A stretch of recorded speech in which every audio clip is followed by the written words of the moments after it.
Today is nail day. Come along with me as I attempt to do some aesthetic Pinterest inspired nails at home.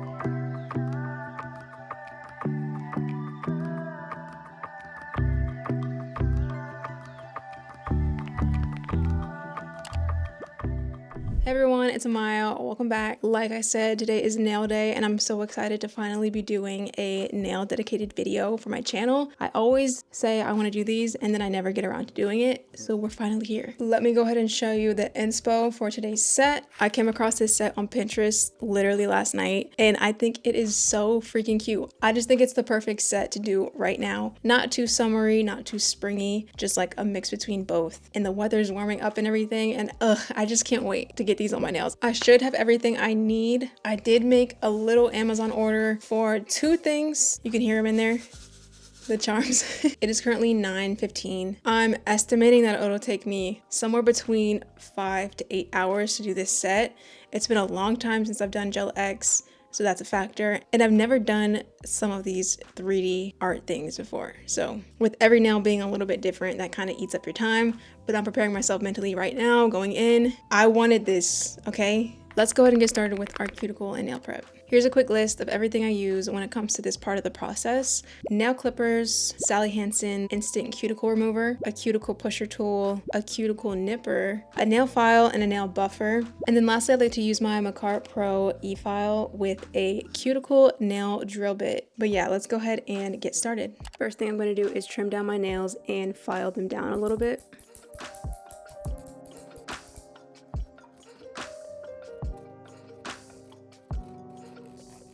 Next is pushing back my cuticles with a little bit of cuticle gel and my pusher tool. I use the Sally Hansen's instant cuticle gel remover. This is pretty much the only cuticle gel I've ever really used, but it hasn't given me any problems just yet. But I'll take this and apply it along my cuticles for each nail, let it sit for 5 to 10 seconds, and then one by one I'll wipe a little bit of it away and begin gently pushing my cuticles back with the tool.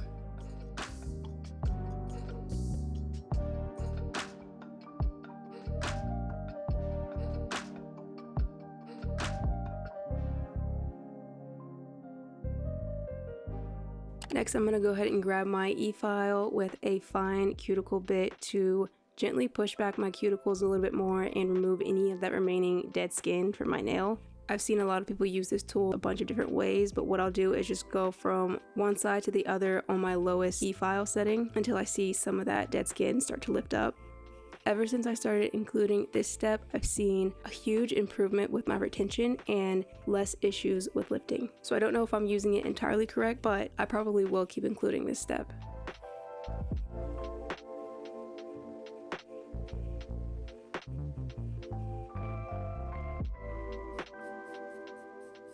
Lastly, I'm going to go ahead and use my cuticle nipper just to cut off any visible dead skin. If I'm being honest, I'm still kind of scared of using this tool. I think I might be a little bit traumatized from how fast they used to go in nail salons. I swear they would cut me every time. So I go extra super slow when it comes to this step. And I don't have a clip of it, but what I'll do afterwards is spray my nails with alcohol. I use this as a little test just to make sure there's actually no cuts, but also to properly disinfect the area.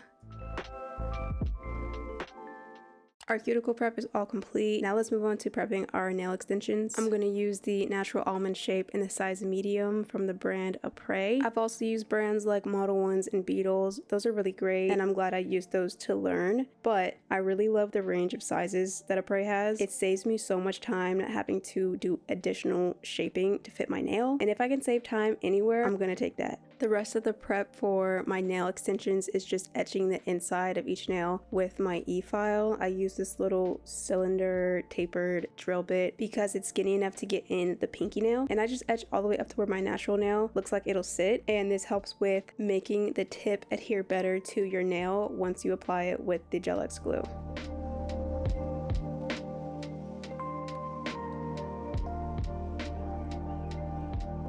Now we can move on to the application process. I'm actually going to be using this Jello peel off base coat for the first time today, so I'm interested to see how this will work out. But here's a quick list of everything else I'm going to use. Model 1's nail glue for nail tips, a small cup of acetone with my flat brush to keep on the side, my UV protection, gloves, a nail buffer, my flash cure lamp, and my full cure lamp. First, I like to buff my nails a little bit just to get them a little bit rough, and then I always forget this step, but make sure you put your gloves on before you go any further. Next, I'm going to use my nail dehydrator and just do a little bit of that on each nail. And then taking my Jello peel off base coat, I'm going to apply a thin layer to each nail, making sure to clean up any of the sides if it spills over, and then cure that for a full 60 seconds.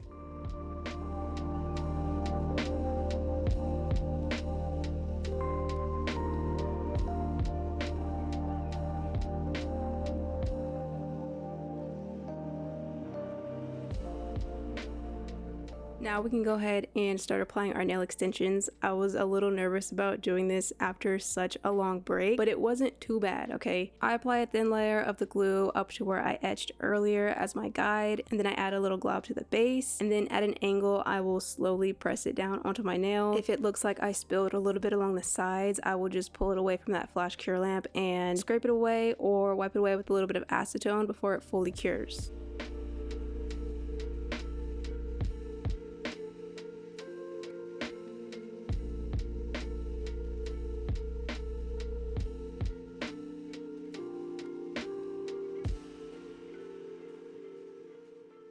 Now that our extensions are on, there's still a little bit of prep to do. First, I'm going to go ahead and file off that little rough edge that's on the tip of every nail.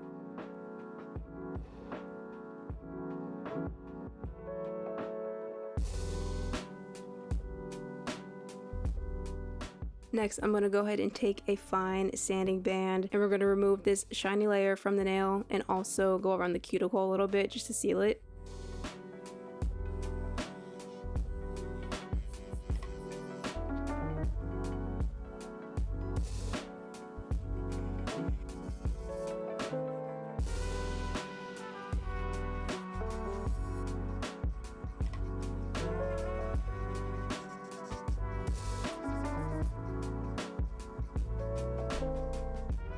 Next, I'm going to take my flat brush and a little cup of acetone, and I'm going to use this to blend my nail tip to my nail just to make it a little bit more seamless and a little bit more natural looking once I apply my gel paint.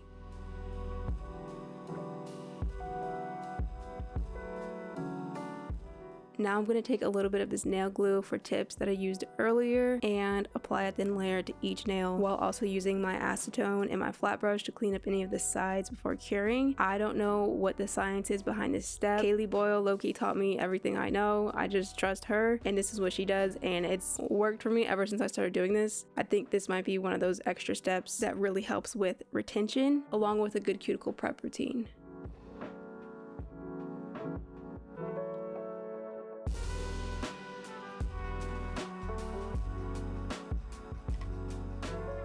We can finally go ahead and start with the best part, which is paint and design. I'm going to take this jelly pink nude and apply a base layer to my thumb, my middle finger, my ring finger, and half of my pinky. I think I did 3 layers total for each of those nails while curing in between each layer for 60 seconds.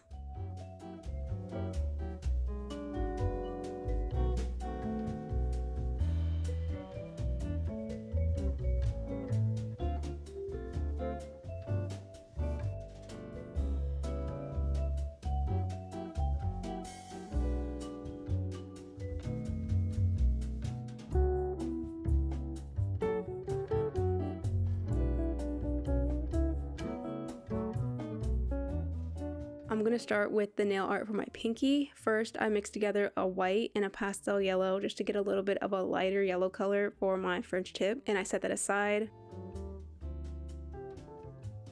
To recreate the water droplet look in the inspo pic, I took some 3D clear sculpting gel and a little dotting tool to recreate the little droplet looks on the underside of my nail. I did use more of a pointed tool also to push the gel in the proper position. I liked it. It was a little hard getting it in such a small nail tip, but for my first try, I think it turned out pretty decent.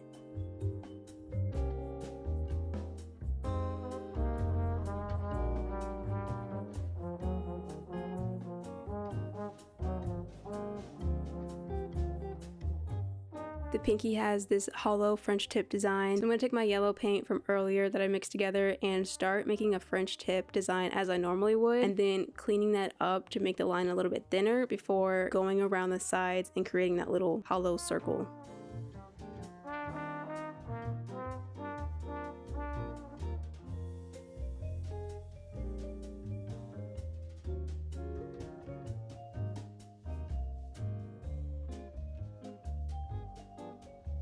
Moving on to my middle and ring finger next, I'm going to use that same yellow color and do just a normal French tip on this finger, and then I'm going to grab some white paint and do a French tip on my ring finger.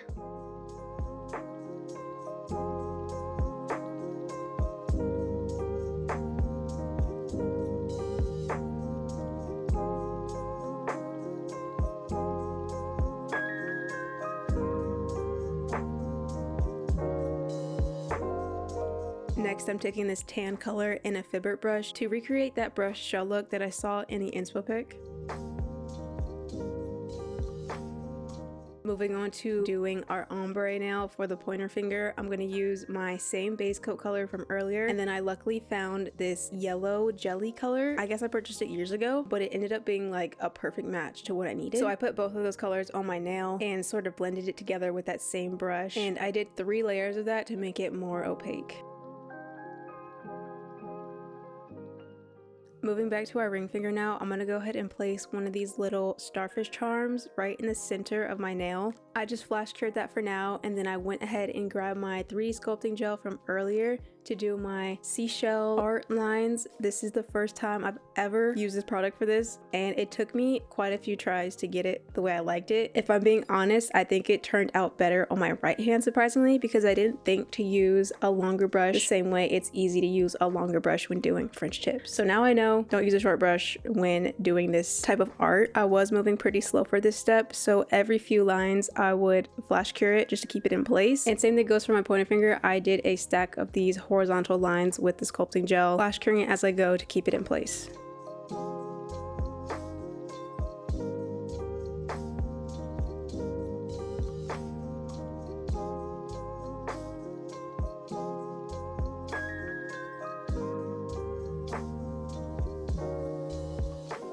For my middle finger, I'm going to go ahead and use some white 3D sculpting gel and roll out 5 equal sized little balls for the petals. Once I have them all in place is when I'll take the tool and press them down to recreate that petal look. And once it's pressed down to a shape I like, I'll go ahead and flash cure that for a few seconds.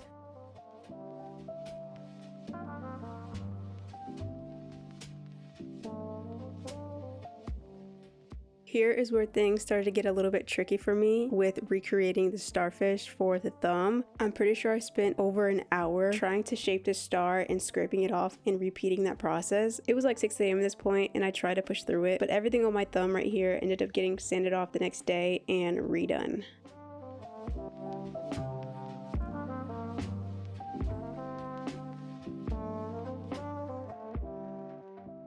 Now, after some much needed sleep, I was ready to reattempt this starfish for my thumb. So I used this ceramic drill bit to drill off all the layers of paint. I did have to redo all the steps for the base layers for my thumb, but it ended up working out because I decided to switch it up and do an ombre look like my pointer finger with just opposite order of colors. So I did yellow at the base and then pink at the tip, and I liked it a lot better having that under the starfish than just plain pink jelly as the base.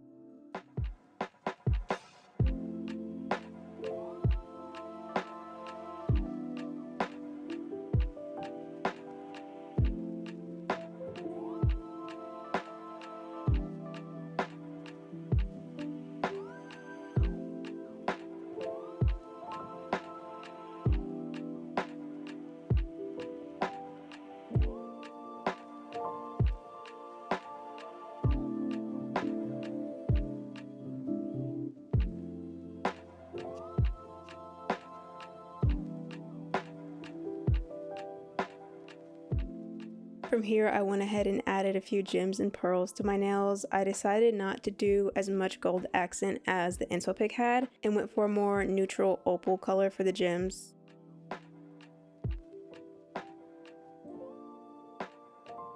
And once all the gems were properly glued and secured, I used some gelish no cleanse top coat, and I took my time getting in between and around all of my 3D art, making sure I had an even layer of the top coat and cleaning up any sides where I spilled before curing for 90 seconds.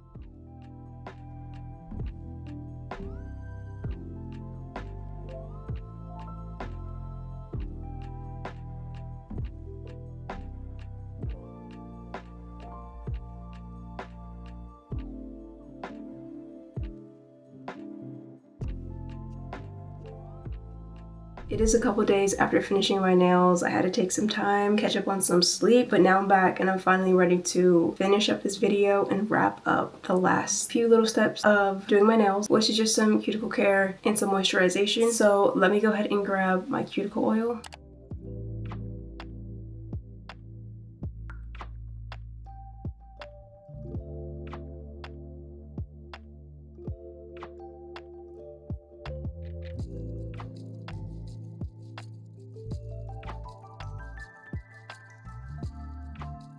Moving on to hand cream now. I usually use the one from L'Occitane for dry skin, but I'm finally out of my little tester size. So I stopped by Sephora and grabbed a full-size one, finally.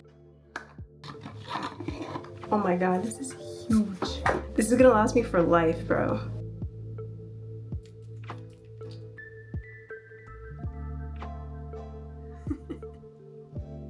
I better never have ashy hands again, bro. Seriously, there's so much in there.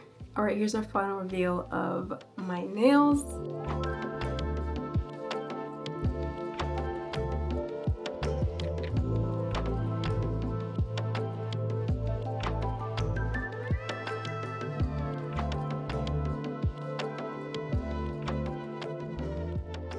That is the final reveal for my nails. Let me know what you think about them. They are a little bit different than the inspo pic, but I'm still super happy with how they turned out. I think overall it took me like 10 hours to do these nails, and as crazy as that sounds, I'm not mad at it, okay? They're not perfect, but I feel like I've come a long way in terms of like skill level from when I first started, and it's worth it to me how long it takes. Like, I'm already looking at my next little fun weird nail set to do. I definitely want to practice more with my 3D art and stuff. Another thing is I'm curious to see how long this Jello peel off base coat is gonna last. This is my first time ever using that. I'm gonna do a little test and see if they last close to how long my Gel X sets usually last, which is like at least 3 weeks. So hopefully it does. If you do Gel X on your own, let me know what's the longest you ever spent on a nail set, because it's 10's gotta be maybe a little bit above average, but I feel like when you're doing your own nails, like they're just gonna take long, right?